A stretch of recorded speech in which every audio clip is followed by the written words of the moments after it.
Is the MCU really in need of a Man of Steel for Colossus? Well, some insiders are saying that Marvel wants to sprinkle in a bit of Man of Steel before diving into their mutant saga with a bunch of new mutants. There have been hints and clues about the X-Men throughout the MCU. Thanks to the Ms. Marvel TV series, mutants have been officially confirmed in the MCU. In the finale, Ms. Marvel realizes her powers are due to a mutation, a reveal that included the X-Men the Animated Series theme song.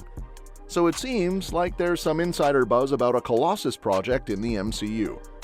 One of the most recent insiders suggests that Colossus might make a return in upcoming shows, like the new Marvel's Zombies series coming to Disney+.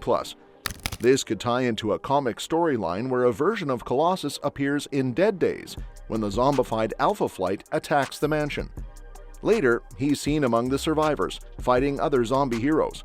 Colossus, Nightcrawler, Storm, Doctor Strange, Nick Fury, and Thor hold a defensive stance to protect a teleporter from the zombie forces. They realize that their plan to evacuate survivors could lead to another world being infected, so they destroy the machine and willingly give themselves up to the zombies.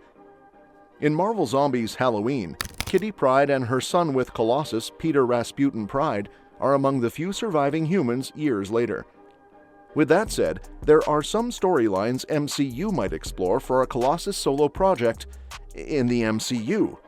Colossus has always been one of the strongest members of the X-Men, but at his core, he's really a gentle giant. Raised on the Ust-Ordinsky collective farm in Siberia during the height of the Soviet Union, Piotr Nikolayevich Rasputin always had the soul of an artist, but never envisioned a life beyond that of a farmer. Thanks to his mutant power to transform his body into organic steel, Piotr was called away to join the X-Men as the powerful Colossus. During his time with the X-Men, Peter often regrets the decision to leave Russia. While he believes in Professor Charles Xavier's dream of a world where humans and mutants coexist peacefully, it does not come without a cost. Over the years, Colossus has faced significant personal loss and been forced to make difficult choices in service of the X-Men. Few other X-Men have experienced as much personal suffering as Colossus has. One of the key storylines I'd love to see MCU explore is from Colossus' debut alongside a new generation of X-Men in Giant Size X-Men #1 by Len Wein and Dave Cockrum. Piotr wishes to stay with his family in his home country, but he knows he must use his great power to help others. This is a choice that haunts him throughout his life. His very first appearance does a great job of establishing the central conflicts in his life. At heart, he's a farmer who longs for a simpler life, but he's constantly drawn into conflict, usually to protect others. This is first seen when his little sister Ileana is in the path of a runaway tractor and Piotr must act quickly to save her. He transforms his body into organic steel and uses it to block the tractor from hitting Ileana, but this act comes with the knowledge that his neighbors will struggle to afford another tractor for their farm. Later, when Professor Charles Xavier comes to recruit Piotr to his new team of X-Men, the young man is torn between his heart and his conscience. While Piotr wishes to stay with his family in his home country, he knows he must use his great power to help others. This choice haunts him throughout his life, as Colossus becomes one of the classic, essential, and beloved members of the X-Men. It comes at a price. Drawn deeper into the fight for mutant rights, he must compromise his morals and yearns for the quiet life on a farm that he can never return to. This story also aligns with MCU's plans for introducing mutants into their universe. Needless to say, for those unfamiliar with the MCU's plans to introduce mutants, let's give you a quick primer before diving into more talk about Colossus in the MCU. In Avengers Secret Wars, we're expecting to see many more mutants than we did in Deadpool and Wolverine. After the events of Secret Wars and Doomsday, the MCU is gearing up for a soft reboot, starting fresh with Phase 7, and that might kick off a whole new mutant saga. Kevin Feige recently spoke with Variety, confirming that they've been dropping hints about mutants for a while now. Some characters already have the mutant gene, but they're waiting for the right time to dive in. Even more exciting is that the X-Men movie is picking up steam, with the writer of The Hunger Games, The Ballad of Songbirds and Snakes, attached to the script. Hints and clues about mutants have been sprinkled throughout the MCU.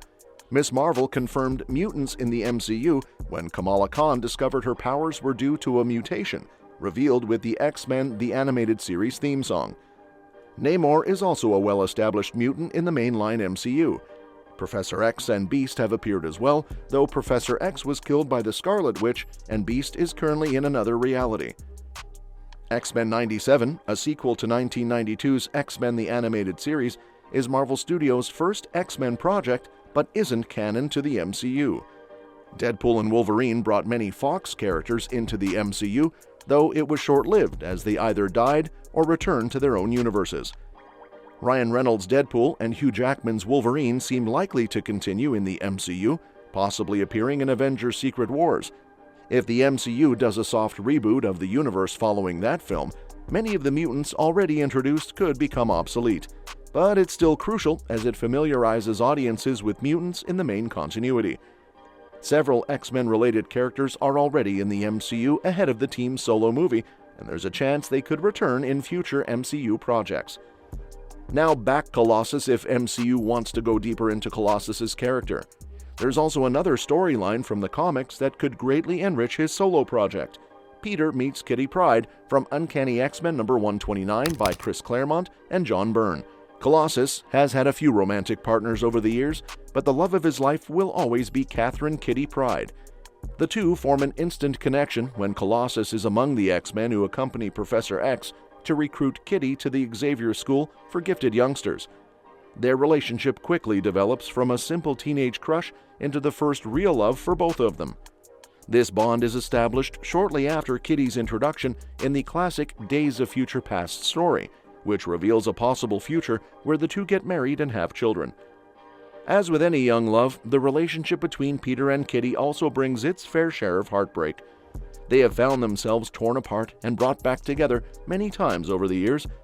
Peter's love for his Katya has been a constant in his life, giving him someone to fight for and a connection to his humanity in his darkest moments. This storyline would not only enrich Colossus's character, but also add emotional depth to his solo project in the MCU. It aligns well with MCU's interest in exploring character relationships and providing a more personal and human side to their heroes. And that's a wrap for today's video. If you think we missed anything or want to stay in the loop, hit that subscribe button and ring that notification bell. Leave a comment down below too, and let us know what you're excited about.